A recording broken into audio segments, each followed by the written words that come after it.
Hey friend, I'm Michael McCurry. This is Bible Tract Echoes, and I want to thank you so very much for joining me today. Right off the bat, I'm going to pop down to the warehouse. I want to talk to Matt Pearson. He's one of the phenomenal members of our team here at Bible Tracts Incorporated.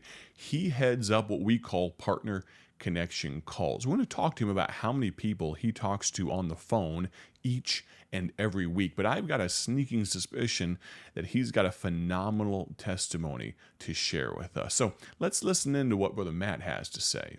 I'm here now in our warehouse at Bible Tracts Incorporated with Brother Matt Pearson. We're surrounded by gospel tracts right now, Brother Matt, and you helped unload some of these, and very likely you're going to have your hands on a lot of these gospel tracts in the near future. Right. Sometimes it takes a lot of organization to have a ministry like Bible Tracts Incorporated.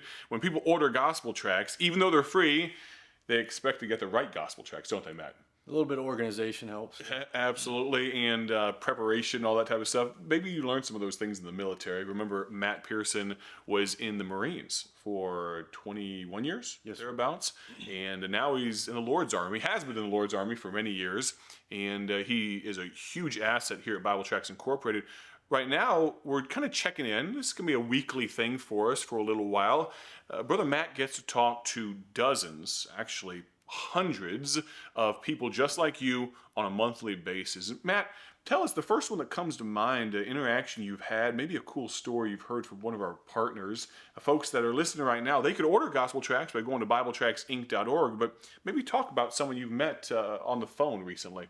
Well, something that stands out to me today, because we talked about Lenny down in Arkansas, who had read the New Birth tract, and that's how he received the gospel and was born again. And so then just the other day, I talked to another couple out east, and the wife had read the New Birth the day she got saved. So seems like recently the New Birth has been popping up a lot.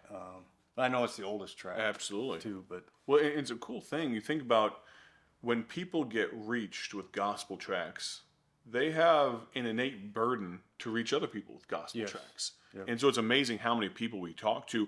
And because of what Matt Pearson does in talking to so many different people, he gets to effectively meet so many people. I mean, we talked about these numbers maybe last week, but tell us about how many people do you talk to on a weekly basis to give people an idea of, number one, how many partners we have, how many people using gospel tracts, but then how seriously we take it that we have a gentleman here working full-time at Bible Tracts for the sole purpose of connecting with our partners. Is such a huge part of his job. As I said, he's going to be organizing a lot of gospel tracts here soon as well.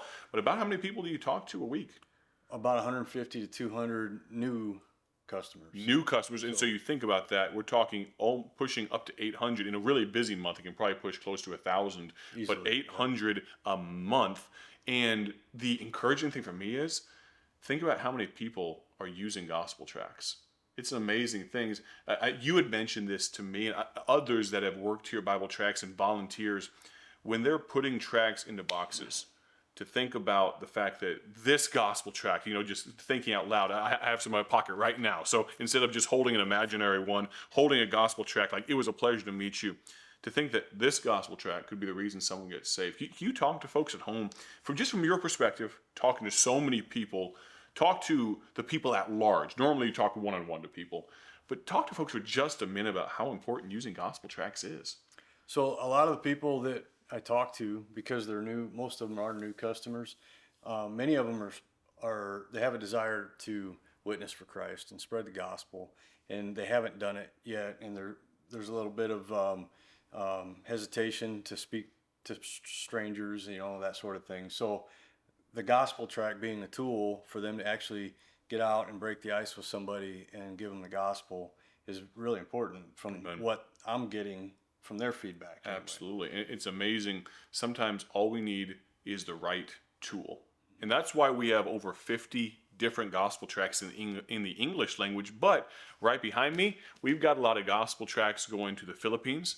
We've got gospel tracts going to New Zealand and Australia in this room right now. And that's not even counting. I'll adjust the camera here for just a moment. Those of you watching on YouTube, you can see this massive rack of gospel tracts. There's probably about 1 million on here, Brother Matt, on this rack right here, maybe just a shade under that. And these are going to go all over the world. And Brother Matt, we have all these pallets all over the place. This place is chock full of gospel tracts. But do these gospel tracts do us any good sitting in our warehouse right now? No, actually, it's just more stuff to walk around and have to dig through. So absolutely. It's a lot easier when we just send them out in the mail. Yeah, and so that means we need people like you to use them. And so I'd encourage you, if you would, to go to BibleTractsInc.org today. That's BibleTractsInc.org. We're going to check in with Brother Matt Pearson here in the coming days and weeks. Hope you have enjoyed this little segment. Don't go anywhere.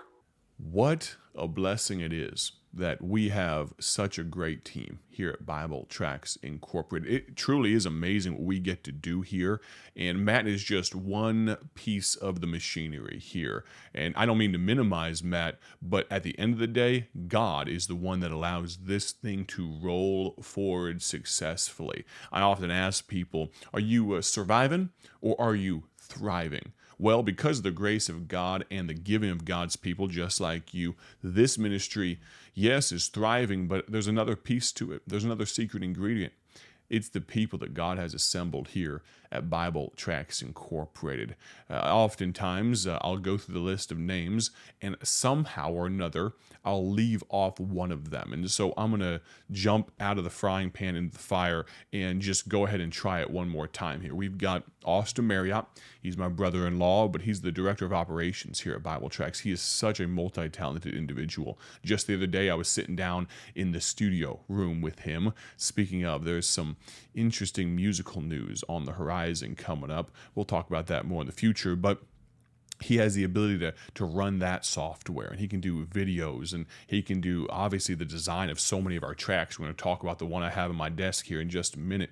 But he's just an organizer as well, and he balances me very well. I do okay with the big picture, the long-term stuff. He does so well with the granular details, and I'm so thankful for that. But there's Austin.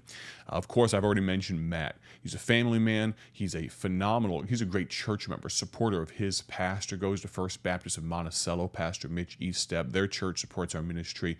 But I'm so thankful for Pastor Eastep and the fact that when I remember calling him about Brother Matt Pearson coming on board this ministry, and he had nothing but glowing things to say. And I'm thankful for Matt Pearson, what he does. We just heard from him a minute ago. Todd Lofbaum. I mean, honestly, we could spend the rest of this program talking about Todd Lofbaum. Speaking of, turn to Mark chapter number 6. We're going to need to compress some time here in just a second while I talk about these folks. But Todd Lofbaum is just remarkable.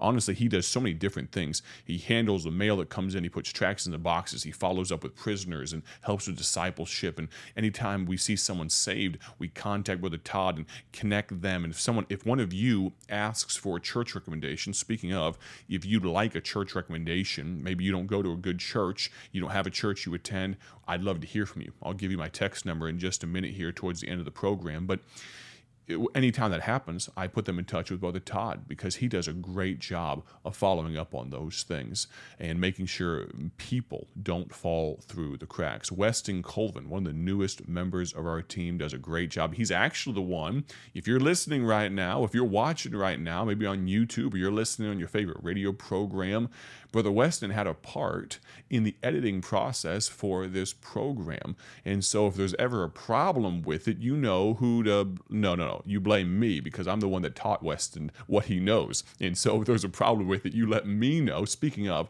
if you ever, whether it's about the editing or in all seriousness, more about the Bible content, about our ministry, if you ever have a question, a comment, a critique, a concern, I want you to text me. Maybe you're looking for a good home church. I want you to text me at this phone number. You ready? 309 316 7240. Again, that number is 309 316 7240. zero. I'm thankful for Austin and Matt and Todd and Weston and Miss Rachel, who helps clean the building at times. And of course, my wife volunteers every once in a while and does a phenomenal job with what she heads up. Of course, we have the open house coming up that she and Miss Rachel are going to take the lead on September 30th. We want to see you there. Don't miss that. God's been so good to us here, and I'm thankful for each and every person that has invested. I think of Mark Fries, former radio editor, and the 13 years he put in this ministry. God's been very good to us. We've got about 2 minutes, all right? We're going to speed read, all right? Mark chapter 6, verse number 14. You ready? Mark chapter 6, 14. And King Herod heard of him, of course, Jesus, for his name was spread abroad.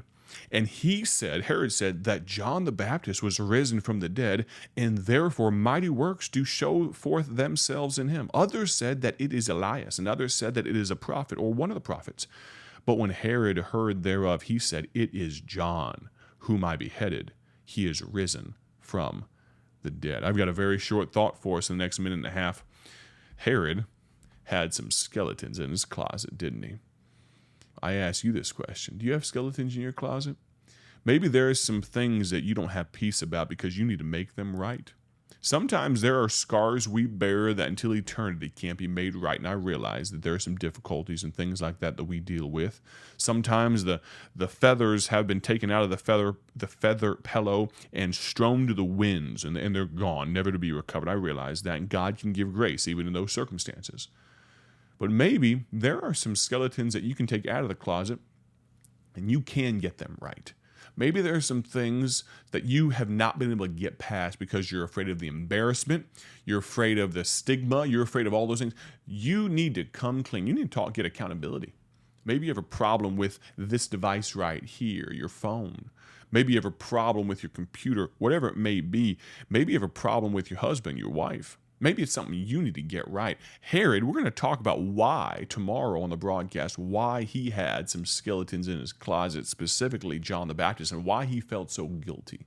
Let me talk to you about a gospel tract for the last minute or so of our broadcast today. I want you to tune in tomorrow because we're gonna dime out why Herod had some skeletons in his closet. But this gospel tract I have in my hand right now, it's called "Have You Received God's Gift?" The first statement inside this colorful gospel tract has a splash of red across the front here. The first statement is this: a gift must be received to be enjoyed. And that's so very true. A gift must be received to be enjoyed. You need God's gift because you need a Savior. I'd ask you if you would, if you're struggling with your salvation, maybe you don't know Him, Jesus Christ, would you reach out to me today? Text me at 309-316-7240. Or maybe you're a Christian and you could use this gospel tract. Go to BibleTractsInc.org and order some of these today. I'm excited to talk to each and every one of you tomorrow. My prayer, as always, is that you have a great day for His glory. Tune in all this week to Bible Tract Echoes. God bless.